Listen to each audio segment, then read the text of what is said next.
우리가 지금 함께 나누고 있는 이 다니엘서 2장 말씀은 느부갓네살 왕의 꿈에 대한 이야기입니다. 우리는 그 꿈의 내용이 무엇인지 어제 말씀을 통해 나누었고 또 그 꿈에서 그 느부갓네살이 본 것이 무엇을 의미하는지도 우리는 잘 알고 있습니다. 네 개의 큰 제국을 상징하는 금머리, 은팔과 가슴, 그리고 노스로 된 배와 넓적다리, 그리고 철과 진흙으로 구성된 이 종아리와 발, 이렇게 세워진 거대한 신상이 있었지만 손대지 않은 돌 하나가 날아와서 그 신상에 발을 치자 신상이 먼지가 되어 사라지고, 그렇게 날아왔던 돌이 큰 산이 되어 온 땅이 가득 차는 그런 꿈이었지요. 그리고 우리는 오늘 읽은 본문 속에서 나오는 이 꿈의 해석에 대해서도 잘 알고 있습니다. 사람의 손으로 세운 나라는 그 나라가 바벨론이든 혹은 페르시아든 그리스든 로마든 그 역사 속에 나왔던 수많은 나라들은 반드시 무너지고 하나님이 세우신 하나님의 나라가 영원히 굳건히 세워질 것이라는 그런 내용이죠. 사람의 손으로 세운 나라와 하나님의 세우신 나라, 이 두 나라가 너무나도 분명하게 대조가 되는 것을 보게 됩니다. 그리고 오늘 본문 속에는 또 하나의 이러한 대비가 나타나는데 바로 느부갓네살과 다니엘입니다. 이 느부갓네살은 사실 그 업적이 대단한 그런 왕입니다. 지금 이 느부갓네살의 때까지 여러 나라들이 들고 일어나 서로 싸우고 또 서로 주도권을 주고받는 그 혼란한 역사 속에서 이 느부갓네살이라고 하는 왕은 인류 역사상 처음으로 그 싸움을 평정하고 제국을 세웠던 그런 왕입니다. 그는 누구보다도 강한 왕이었으며 또 그에 따라서 그가 누리고 있는 부와 명예는 물론이고 그 말 한마디로 모든 것을 할 수 있는 그런 권력자였다고 할 수 있습니다. 실제로 오늘 이전까지의 말씀을 보면 그 이 느부갓네살 왕의 말 한마디에 온 갈대아 바벨론 지역에 있는 지혜자들이 생명을 잃을 위기를 맞은 것을 우리는 보았습니다. 그는 이 땅에 더 이상 두려워할 것이 없는 그런 강한 사람처럼 보이는 사람이었다는 것이죠. 하지만 이런 느부갓네살조차도요, 자신이 알 수 없는 꿈을 꾸고 난 후에 두려움에 사로잡히는 그런 약한 모습을 보여줍니다. 어쩌면 그가 그의 신하들을 향해서 꿈의 내용과 해몽을 내어놓지 않으면 모두 죽이겠다라고 말하는 그런 으름장을 놓는 것도요, 어떻게 보면 그의 두려움의 한 모습을 표현하는 그런 발로일 수도 있다는 것입니다. 자, 그렇게 걱정 가득하며 또 반면으로 녹이 서린 이 권력자 느부갓네살 앞에요, 오늘 전쟁 프로에 불과한 소년 다니엘이 선 것입니다. 물론 다니엘이 하나님이 주신 지혜를 가지고 꿈의 해석을 들려주고는 있지만 다니엘은 여전히 약자의 모습입니다. 느부갓네살의 말 한마디 혹은 손짓 하나면 그의 생이 끝날 수도 있는 그런 철저한 약자의 모습이 다니엘이었습니다. 사람의 관점에서 보자면 이런 다니엘이 강자 느부갓네살 앞에 엎드려 절함이 옳을 것입니다. 그러나 오늘 본문 속에 우리는 다니엘이 꿈의 해석을 통해 왕을 오히려 안심하게 하고 위로해주고 그 끝에 느부갓네살이 오히려 다니엘에게 엎드려 절하고 다니엘을 높여주는 것을 보게 됩니다. 사실 사람들은 누구나 이 미래에 대한 두려움이 있습니다. 미래의 상황을 알지 못해서 오는 두려움도 있고요. 혹은 내가 한 일에 대한 결과를 예측하기 때문에 두려워하는 그런 경우도 있습니다. 그래서 그 미래를 알아보려고 미신에 기대기도 하고 그 미래를 대비하려고 오늘의 삶에서 준비 과정에 온 힘을 쏟기도 합니다. 하지만 창조주이시고 또 온 세상의 주관자 되시는 하나님을 주님으로 섬기는 하나님의 백성들은 이 미래의 불안 속에 두려워하지 않습니다. 왜냐하면 우리는 우리가 예수 그리스도 안에 있을 때 과거나 현재나 미래에 있는 모든 것들이 합력하여 선을 이루며 우리를 구원하실 것을 너무나도 잘 알고 믿고 있기 때문에 그렇습니다.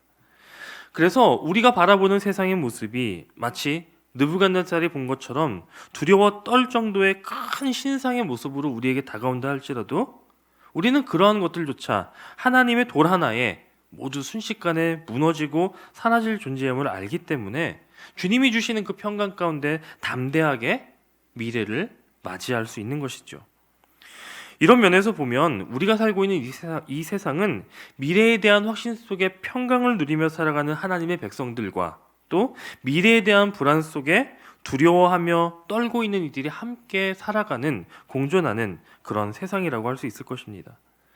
그리고 이러한 세상 가운데 살아가고 있는 세상에 속해 있는 이들이 비록 크고 위대해 보이고 강해 보인다 할지라도 그들은 실상 두려움에 사로잡혀 있는 평강이 없는 불쌍한 이들이라는 것을 우리는 깨닫게 됩니다. 세상의 권위는 환경적인 권위일 뿐 영원한 권위는 아닙니다. 실제 이러한 권위보다 누가 더 많은 돈을 가지고 있느냐, 더 많은 것을 배웠느냐, 이러한 것에서 오는 권위보다 더 중요한 영적인 권위가 있습니다. 그 영적인 권위는 하나님 안에 있고 또 그 하나님을 믿는 하나님의 자녀들에게 있습니다. 그렇기 때문에 오늘 느부갓네살이 거대한 왕국의 제국의 왕으로서 그에 따른 거대한 권위를 가진 사람처럼 보여도 결국은 하나님의 사람인 다니엘의 지도와 위로가 필요한 연약한 존재일 뿐이었다는 것입니다. 그렇다면 오늘 본문 속에 나오는 이 느부갓네살이 가졌던 두려움이 무엇이었을까요? 이 느부갓네살 왕의 불안과 두려움은 자신의 현재 위치와 또 지금까지 자신이 쌓아온 그 모든 업적과 자신의 나라의 영역이 다 무너질 것에 대한 두려움이었습니다. 그가 꾼 꿈에 대해 그가 정확히 알지는 못했어도 그 꿈 자체가 자신의 이러한 왕권을 향한 불길한 징조였기 때문에 그는 그 내용을 알지 못해 두려워했던 것이죠. 그러나 오늘 그 은밀하게 꿈을 주시고 그 꿈을 해석해 주시는 하나님께서 다니엘을 통해서 이 느부갓네살에게 들려주신 메시지는 그러한 두려움을 씻어주고 위로해 주기에 충분한 그런 말씀이었습니다. 먼저 하나님은 그를 여러 왕의 왕으로 세우셨고 또 나라와 권세와 능력과 영광을 그 느부갓네살에게 주셨다라고 말씀해 주십니다. 그리고 이러한 내용 가운데 다니엘은 여전히 그 권세를 주신 왕 위에 계신 하나님을, 하늘의 하나님을 증거합니다. 무슨 이야기냐면 이 왕으로 하여금 당신이 누리는 권세가 하나님께로부터 왔습니다라고 담대하게 선포한 것입니다. 다른 그 무엇으로 세워진 권세가 아니라 병력이거나 물질로 세워진 그런 권세가 아니라 하늘의 하나님께서 왕을 세우셨으니 그 권세를 빼앗아갈 자가 없으니 왕은 안심하라고 다니엘은 느부갓네살에게 하나님이 주시는 평강을 누리는 자의 권위를 가지고 고민을 해결해 준 것입니다.